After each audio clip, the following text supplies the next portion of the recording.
Сәлем достар, менің каналыма қош келдіңіздер. Мен бүгін сіздерге дауысты әдемі етуге арналған 5 лайфхакпен бөлісемін.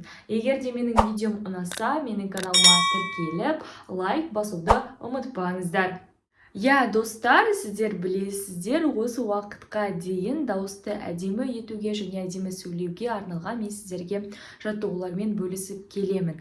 Және де ол жаттығуларды сіздер міндетті түрде жасайтын болсаңыздар, өздеріңіздің дауысыңыздағы өзгешеліктерді байқайтын боласыздар.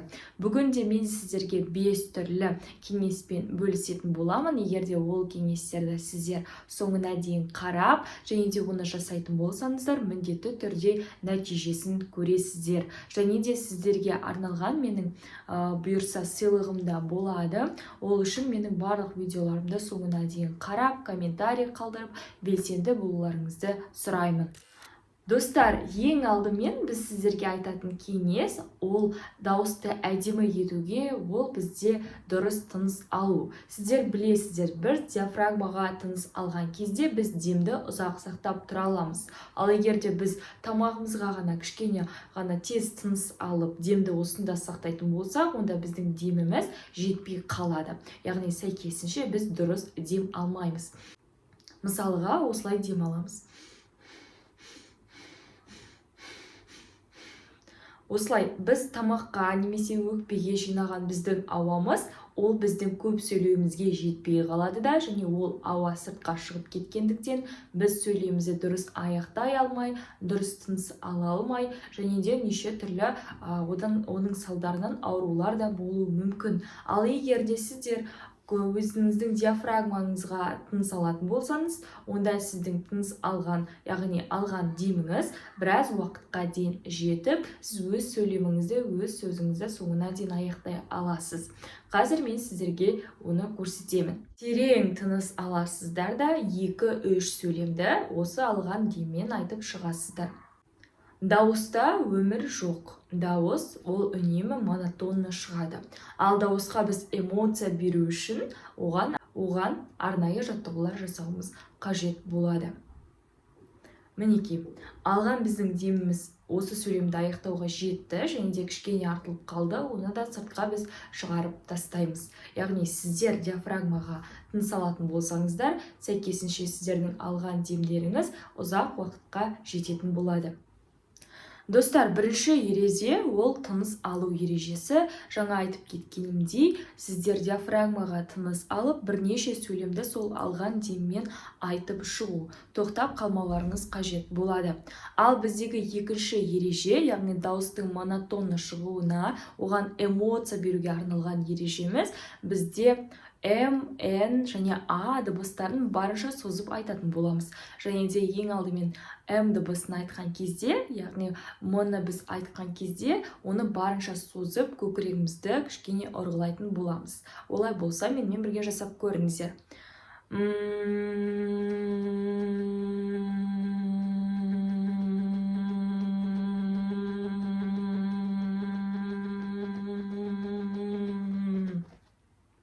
Міне осылай достар, М дыбысын айтқан кезде сіздер барынша көкіректеріңізді ұрғылап, оны барынша созып айтуға тырысыңыздар. Сонда сіздер сөйлеген кезде сіздердің сөйлемдеріңізде, сіздердің айтып жатқан әңгімелеріңізде эмоция пайда болады. Яғни сіздің дауысыңыз монотонны шығып, адамдарды жалықтырып жібермейді.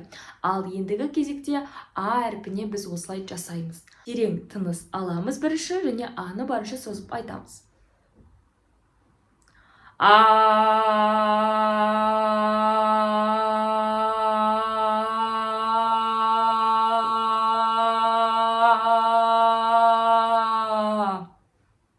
Достар, осылай А дыбысын барынша созып айтасыздар. Байқасаңыздар, видеоның басында менің дауысым қалай болып тұрды, ал қазір басқаша болып тұр, Өйткені мен видеоның басында ешқандай жаттығуларды жасаған жоқпын, ал қазір сіздермен бірге менде жаттығуларды жасап, өзімнің дауысымды өзгертіп жат. Терең тыныс аламыз, және Н әрпін барынша созып айтамыз.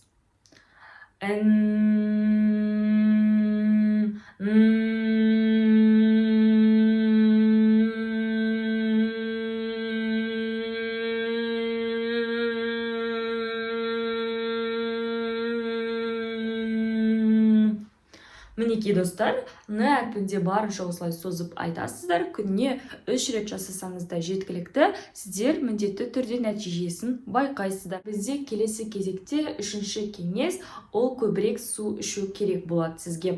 Яғни ересек адам күнделікті 1,5-2 литр көлемінде су ішу қажет болады. Яғни салмағына байланысты, егер де сіздің салмағыңыз жоғары болса, 3 литрға дейін суды күнделікті ішуге кеңес береміз. Және де су болғанда тек қана жай ғана таза су ішуіңіз қажет. Ешқандай газдалған, ащы сусын немесе басқа да түрлі сусындарды, даусыңызға кері әсерін тигізетін салқын сусындарды ішпеуге кеңес береміз. Егер де сіз 1 апта көлемінде тек қана таза су ішіп, және дауысқа арналған жаттығуларды жасайтын болсаңыз, онда өзіңіз нәтижесін көресіз. Ал егер де сіз ащы сусындарды, тәтті сусындарды және де газдалған сусындарды ішетін болсаңыз, ол сіздің ағзаңызға да зиян болады, және де өзіңіздің дауысыңызға да өзінің зиянын тигізеді. Бізде келесі кеңес, ол жазу деп аталады. Сіздер ең алдымен дауыстарыңызды диктофонға жазып аласыздар, немесе осы айтылған ақпараттардың барлығын, күнделікті YouTube каналыма салынып жатқан ақпараттардың барлығын өзіңіздің блокнотыңызға түсіріп алыңыз. Және де кез келген уақытта ол блокнотты ашып, сіздер өздеріңіздің жаттығуларыңызды қарай аласыздар, және оны жасай алатын боласыздар. Одан кейінгі кезекте достар, бізде осы жаттығулардың барлығына қосымша ретінде, яғни сіздер ең алдымен кез келген сөйлемді, мәтінді, жаңылтпаш өлең болсын, барлығында ақырын бастап, яғни монотонны айтып шығасыздар да бірінші рет, одан кейін кішкене жоғары, тезірек айтуға тырысасыздар, одан кейін өте жоғары деңгейде айтуларыңыз қажет болады. Мысалға айтатын болсақ, жаңылтпаштарды сіздер айтқан кезде ең алдымен ақырындап бастаңыздар, одан кейін жоғары деңгейге көтеріліп, одан кейін одан да жоғары деңгейге өтулеріңізге болады. Және де ең бастысы, жаңылтпашты қателеспей айтуыңыз қажет. Сол секілді кез келген мәтінді де еш қателіксіз айтып шығасыздар.